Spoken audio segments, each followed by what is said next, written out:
সাকিব আল হাসান, হাবিবুল বাশার, মাশরাফি বিন মুর্তজা, সৌম্য সরকার, সৈয়দ রাসেল, তুষার ইমরান, আব্দুর রাজ্জাক। জাতীয় দলে খুলনা বিভাগ থেকে উঠে আসা ক্রিকেটারদের নাম গুনতে গেলে সহজে শেষ করা যাবে না। একটা সময় খুলনা বিভাগ থেকেই অনেক খেলোয়াড় পেত বাংলাদেশ, অথচ সিন্ডিকেটের কারণে বহুদিন ধরে ক্রিকেটের সচল নাই বিভাগটা, স্তীমিত হয়ে পড়েছে সেখানকার ক্রিকেটও। রোববার সেই ক্ষোভেই কিনা রাস্তায় নেমেছিলেন জেলার বিভিন্ন একাডেমির উদীয়মান ক্রিকেটাররা। এবার জাতীয় দলের ক্রিকেটার নুরুল হাসান সোহানও জানালেন নিজের আক্ষেপের কথা।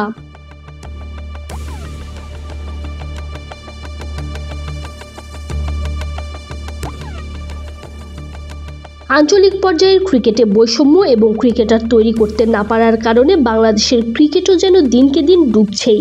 খুলনা বিভাগে এমন অবনতি দেখে নিজের অফিসিয়াল ফেসবুক পেজে এক পোস্টে সোহান লেখেন, একটা সময় বাংলাদেশ জাতীয় ক্রিকেট দলের অসংখ্য তারকা ক্রিকেটার খুলনা বিভাগ থেকেই উঠে আসতো, কিন্তু কিছু সুবিধাবাদী ক্রিকেট সংগঠনের ব্যবসায়িক স্বার্থে ক্রমশই ক্রিকেটে পিছিয়ে পড়ছে খুলনার লোকাল ক্রিকেটাররা।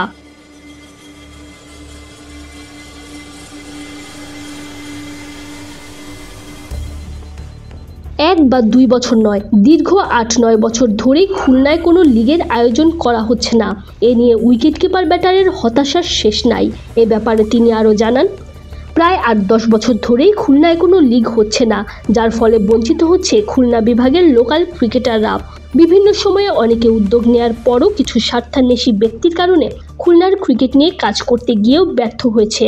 এসব ব্যক্তির কারণে খুলনায় ঘরোয়া টুর্নামেন্টও আয়োজন করা সম্ভব হয়নি বিগত বছরগুলোতে, যার ফলে খুলনার অসংখ্য প্রতিভাবান তরুণদের ক্যারিয়ার ধ্বংস হয়েছে এবং এর দায়ভার তারা কোনোভাবেই এড়াতে পারে না।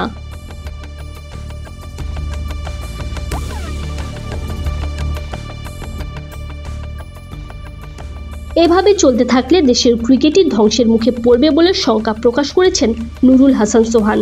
তিনি বলেন, স্বার্থান্বেষী এইসব সংগঠকদের কারণে ক্রমশই ক্ষতিগ্রস্ত হচ্ছে ক্রিকেট এবং ক্রিকেট সংশ্লিষ্ট তরুণরা।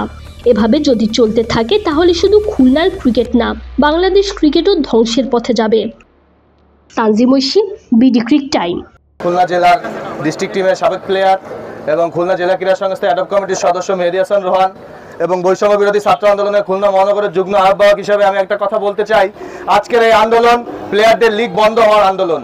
আজকের এই আন্দোলন প্লেয়াররা শুধু একাডেমিতে প্র্যাকটিস করে, কোনো খেলাধুলা নয়, এরই আন্দোলন। আজকে প্লেয়াররা যেভাবে বঞ্চিত হচ্ছে প্রত্যেকটা জায়গায়, শুধু বাংলাদেশের খুলনাতে না, সারা বাংলাদেশের 64 জেলায় যে পরিমাণে প্লেয়াররা প্র্যাকটিস করে কিন্তু সেই পরিমাণে খেলার সুযোগ পায় না, এদেরকে সুযোগ করে দিন। যদি না পারেন দায়িত্ব ছেড়ে দিন,